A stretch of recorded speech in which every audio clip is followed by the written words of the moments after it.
Welcome to the Explainer. So, if you're tuning in today, chances are you, or maybe someone you know, is gearing up for a pretty massive milestone, right? Stepping into your very first dance competition. It's absolutely exciting, but let's be real for a second. It's also kind of intimidating. You're suddenly dealing with crazy schedules, totally unfamiliar venues, and that intense pressure to perform perfectly on cue. Honestly, it can feel like a mountain to climb before you even point your toes or, breathe in that first giant cloud of backstage hairspray. But hey, don't worry. Today, we're going to map the whole thing out together.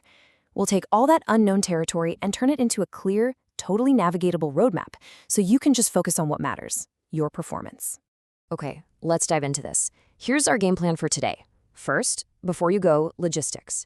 2, navigating the backstage chaos. 3, showtime and performance nerves. 4, post-performance and recovery. And finally, number 5, the first-timer checklist. By breaking the whole day down into this manageable, chronological plan, we're going to take all that pre-competition anxiety right out of the equation. All right, part 1, before you go, logistics, mastering the schedule and venue. To kick things off, here's a mental map of how a competition actually flows from start to finish.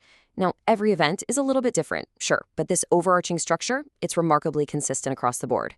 Notice that very first hurdle over there on the left? Check-in. You absolutely cannot bypass this. Competitions usually require an online or in-person check-in before you're even allowed to think about warming up. From there, you move to designated warm-ups, then the all-important call time where you report to the stage, followed by the main event, your performance, and finally, the award ceremony. Pinning this specific sequence into your brain right now is going to help you feel securely anchored when the day inevitably gets crazy. Zooming in on that first phase, there are some specific venue logistics you absolutely must master before you even zip up your costume bag. You've got to know the arrival rules and, specifically, the consequences of missing a call time, because I promise you, the show will absolutely not wait for you.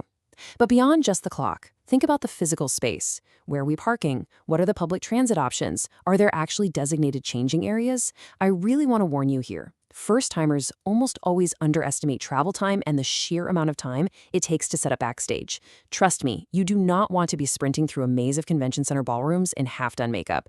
Nailing these clinical logistics ahead of time is absolutely critical to starting your day off right.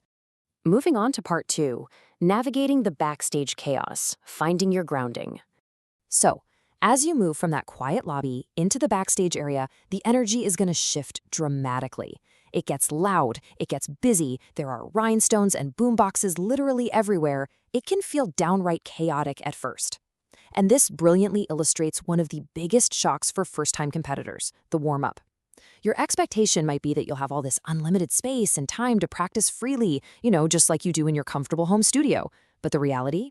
You are likely going to be given designated areas with strictly limited time. Policies vary wildly between events. Some have open practice spaces, sure, but a lot of them just give you a tiny, taped-off square in a crowded hallway for like a maximum of 5 minutes. Because your time and space are severely limited, you've got to be highly efficient. Use this precious time to review your cues, stretch safely, and just get comfortable with the floor spacing. Don't try to run your entire routine full out if you simply don't have the room. Instead, check in with your team. This is the moment to confirm those costumes are secure, get help with hair and makeup touch-ups, and make sure any props are staged and ready. If you're dancing with a group, doing quick formation checks right here is going to help you feel significantly more grounded. Oh, and this is also when you handle the inevitable crisis of the missing bobby pins or safety pins right before the stage manager calls your number. All right, part 3, showtime and performance nerves, stepping into the spotlight. Okay, we have reached the climax of this explainer, and really the climax of your competition day. You hear your group called to the stage. Your singular, ultimate responsibility at this exact moment, show up when called and be ready to move. That's it. Competitions use highly coordinated stage managers and tech teams to handle your music and manage your transition from the wings out onto the stage. You don't need to worry about pressing play on a stereo or adjusting the lighting.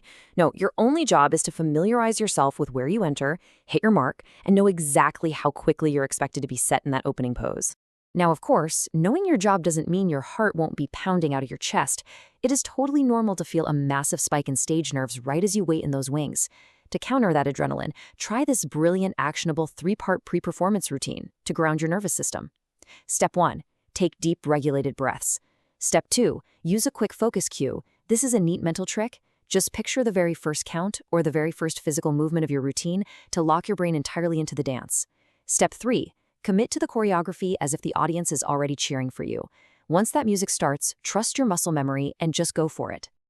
Which brings us to part 4, post-performance and recovery, the graceful come down. Whew, you did it.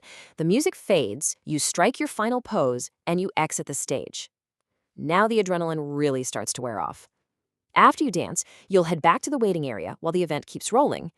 Now, what's really interesting about this slide is seeing how wildly different competitions handle the feedback you're waiting for. Awards are usually announced by division, age group, or category, right? But the feedback format itself varies a ton. Sometimes you get direct feedback through these really detailed adjudication sheets filled with constructive judges' notes, which is fantastic for your growth. Other times, you only get indirect feedback, meaning you just hear your final placement or your general score range with no specific critiques attached. But listen, while you're waiting for those scores or placements, there are 3 things you must do immediately. Hydrate, refuel, and decompress with your team. I literally cannot emphasize this strongly enough. Regardless of your final scores, regardless of where you place or if you take home some massive trophy, prioritizing this physical and emotional recovery is a completely necessary part of the process.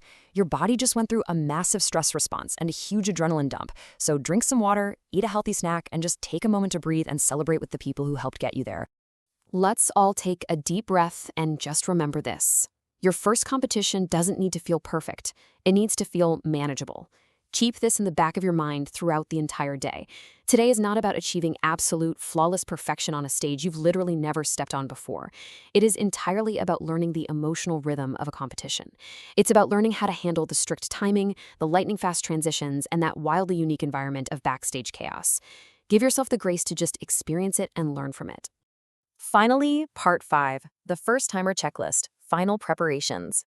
Let's jump into our final rapid-fire recap and see how this builds your confidence for the big day. Here is your essential checklist so you are completely equipped. 1. Have your schedule and call time ready, and absolutely add a generous time buffer for those inevitable delays. 2.